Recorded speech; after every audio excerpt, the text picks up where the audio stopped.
Welcome back to another episode of Asset Coach and Tax Strategist. And so I find this where we're at in our history. Now, I say our history, we're in the present, right? But the present will be history, obviously, because the future will be the present. Duh.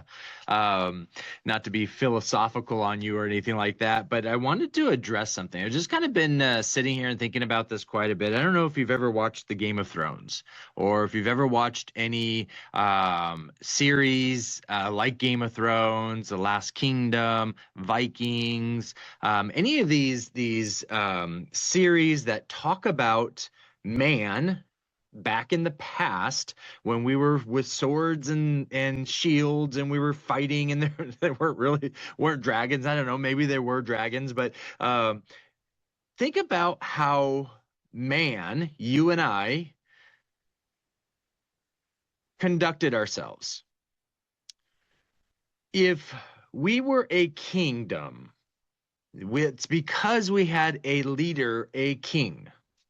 That king was in charge of the safety of the community, but it was also the community that was in charge of our own safety.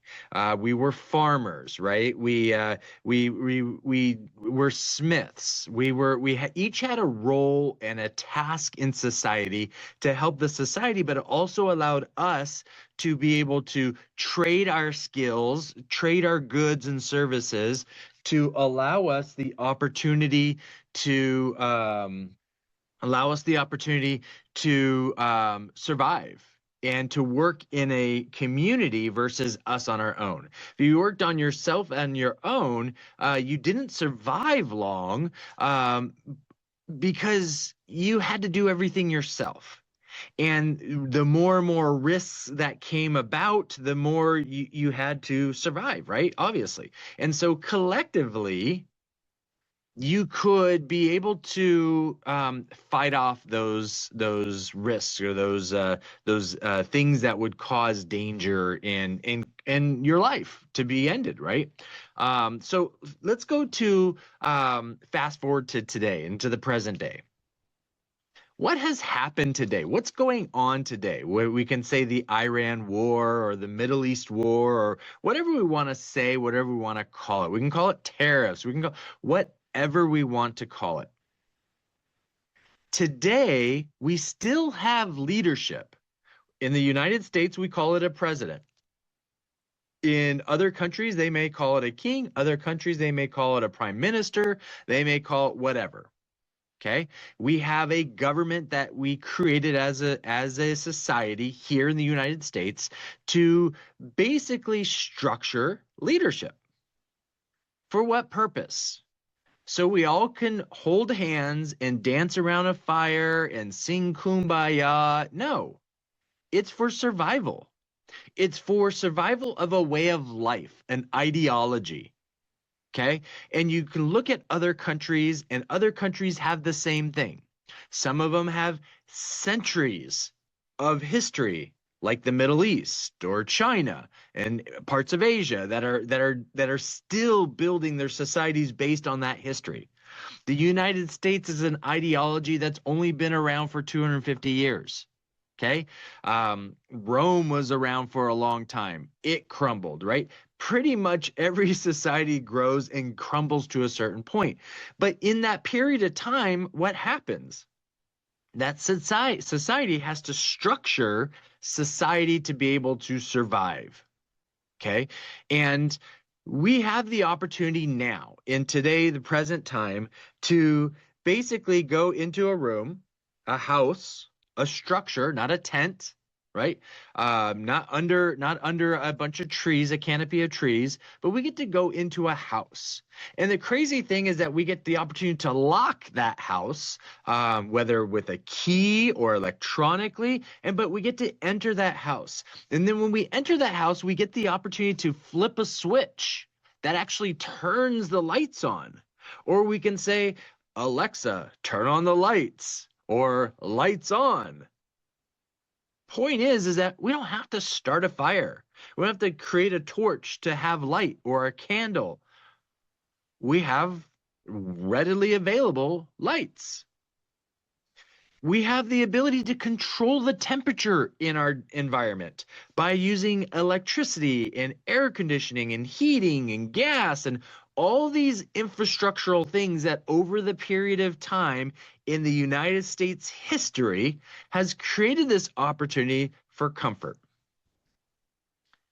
There's a downside to that, and that's you and I. You and I not understanding the difficulty of survival of what man and women before us had to deal with. We get to sit here in the comfort of our 70 degree, 68 degree temperatured room, lights powered by a switch, right? We get to go into a kitchen and we have our food there. We get to go to the grocery store. We don't have to hunt or grow it. It's all there. We could actually go there and go to a service station and put gas in our vehicle. We don't have to walk. We don't have to saddle up a horse and connect a wagon and go, 5 miles, 100 miles to the nearest town. It's all right here at our fingertips. And the problem with this is that we forget because we never had to learn how to survive. So what's the point of all this, Bob? Why'd you bring up Game of Thrones? Why are you talking about all this stuff? Is the United States is in an ideology of survival.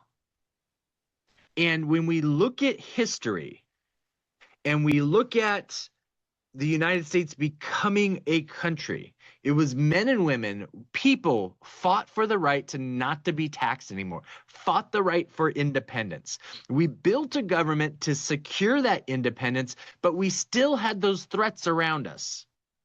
And over the years, we negotiated with Indians, we negotiated with Spain, we negotiated with Portugal, we negotiated with all these other countries, and we built out the United States. And the land we have on a map today is the United States. And we broke the United States down into states, and each state is governed. You get the idea of the infrastructure where we're at. But we still have to fight for survival. And we do that through negotiations and contracts and agreements and trade documents and agreements and to where we can survive. Why am I bringing all this up? Well, guess what? What happened in World War II? We didn't want to get in the war. We're like, this isn't our war. And then the war continued. Japan attacked us. And so all of a sudden we had this opportunity. I say opportunity because I'm trying to make it sound better than what it is, to survive. I don't know if you've ever seen the show Man in the High Castle, but it's a very interesting show just to give us an idea of what it would have looked like in the United States if we did not win World War II. If we lost to the Japanese, if we lost to the Germans, what would have happened to the United States? Very interesting series. Well written. Go check it out. My point in that is that we did win. We did win. And out of that came Bretton Woods, which said, hey, Europe, by the way, just so you guys know, we helped you. We helped you survive. And in return, guess what we're going to do? That's right. In return, you guys are going to allow us to be the economic power. The dollar is going to be the true, and that's where we started taking economic control with the flow of capital. Okay? Then came gold, then came oil. We got off the gold reserve, and that's when SWIFT came into place, where everything was electronic. But what is flowed and converted into dollars? We worked with the Middle East, signed a deal with the Middle East, and all of a sudden we had these petrodollars, and you couldn't buy stuff without dollars. Why?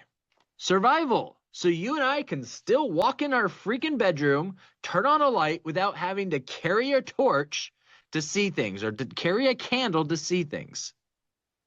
So we can make sure we go over to the little electronic control on the wall and say, yep, it's at 69 degrees. Ah, all right, I feel good. In the dead of winter or in the heat of summer.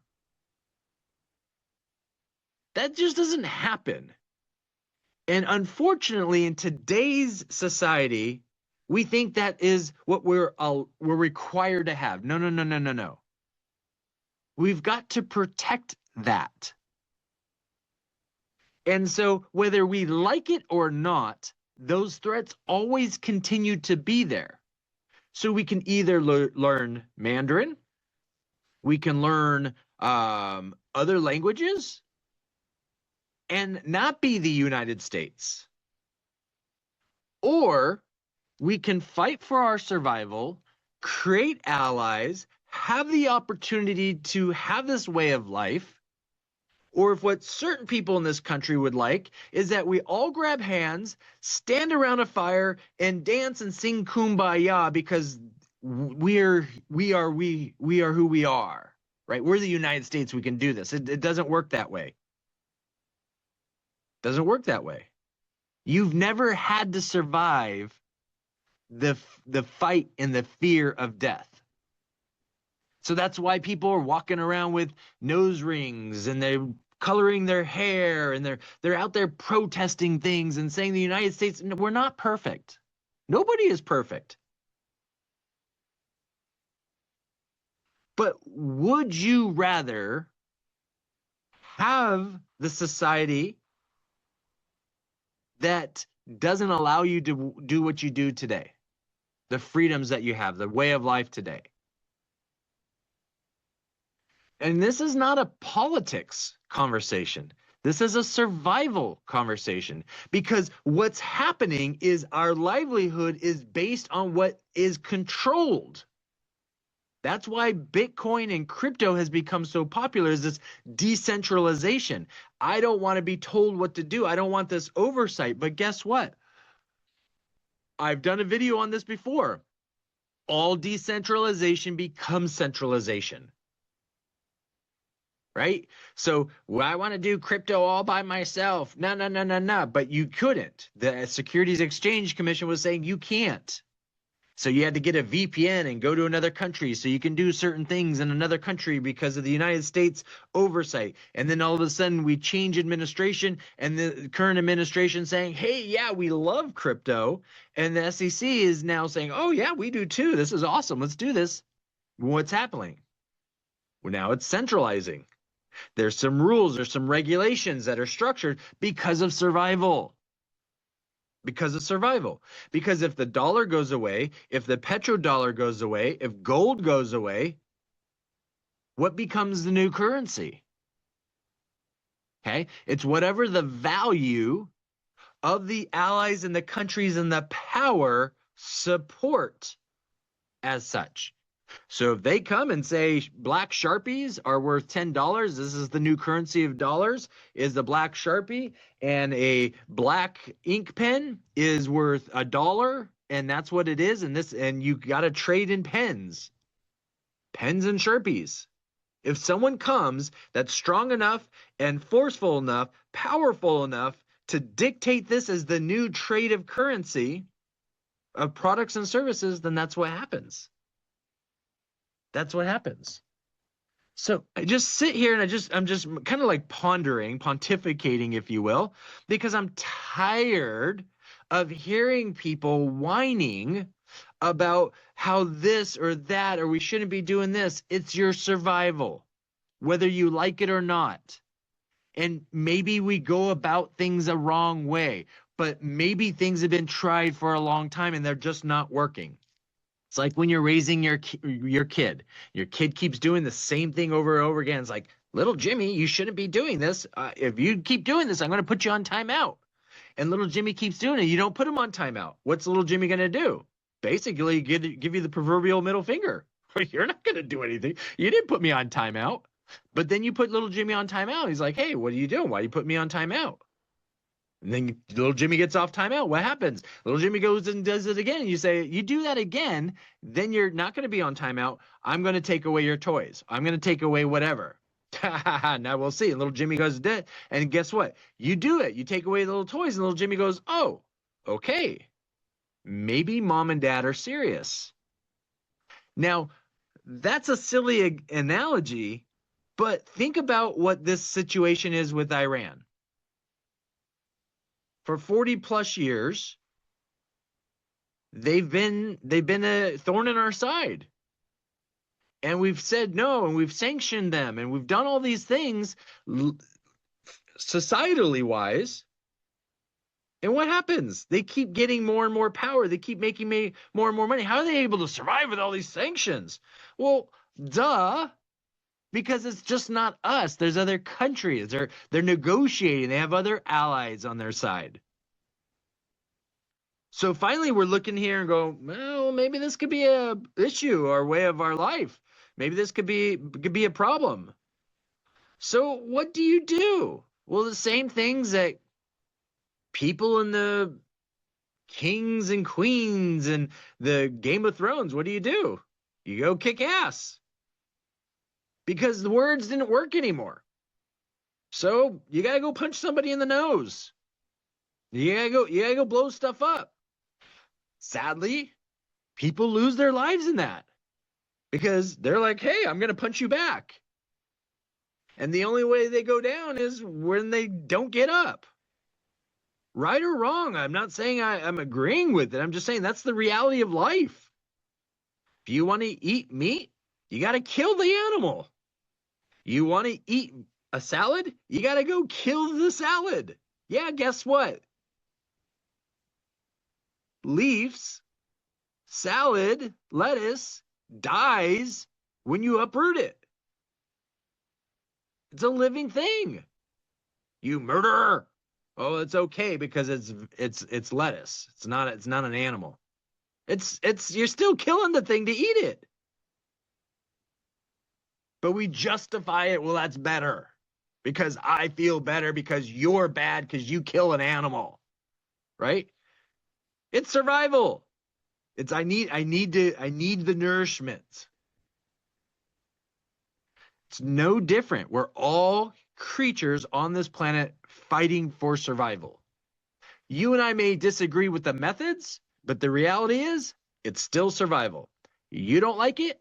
Go someplace else and see if there's anything that's different and changes. There isn't. This is the way it is. This is how life is.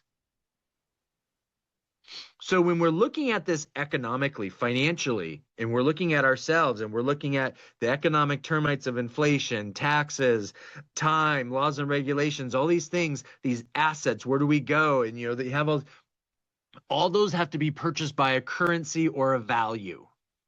Your wealth is built off of a value that exists today in society. If what is happening by leaderships, by countries and leaders jockeying and doing all the things that they're doing, it's to protect your wealth. It's to protect their wealth. It's survival. So how about we all get off our high horses, put the boots on the ground, and look at this from a legitimate, real reason of saying, okay,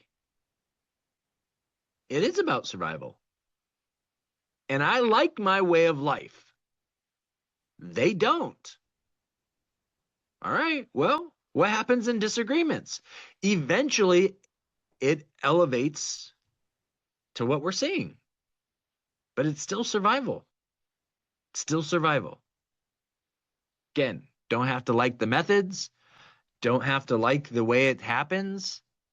Don't have to agree with it. You can like it. You can agree with it. That's the free will. That's the choice we have. But let's not think that we're better or less because of what's happening. Other people, other countries are doing the same thing. That's the reality of where we're at. It's no different than 5,000 years ago. Still survival. Bottom line, So, anyways, I just wanted to share that. Just some thoughts. I was kind of thinking about this and thinking about the Bravos, the Bank of Bravos, and the Game of Thrones, and how they were kind of the financial bank to help fund these other kingdoms. And I was just thinking about that. I was like, yeah, that's the dollar. We're Bravos. And what are you going to do to protect the value of your investments around the world and what you've done? Well, you're going to do what you need to do to protect it. As all these kingdoms and lands jockey for what? Power and survival. That's it. Power and survival. That's all it is about. Period. So, anyways, just some thoughts. So, I don't know if you agree or disagree. I honestly don't care. It's just just sharing opinions and thoughts and into the ether, so to speak. And so, anyways, just thought I'd share. All right, hey, make it a great day. Bye bye.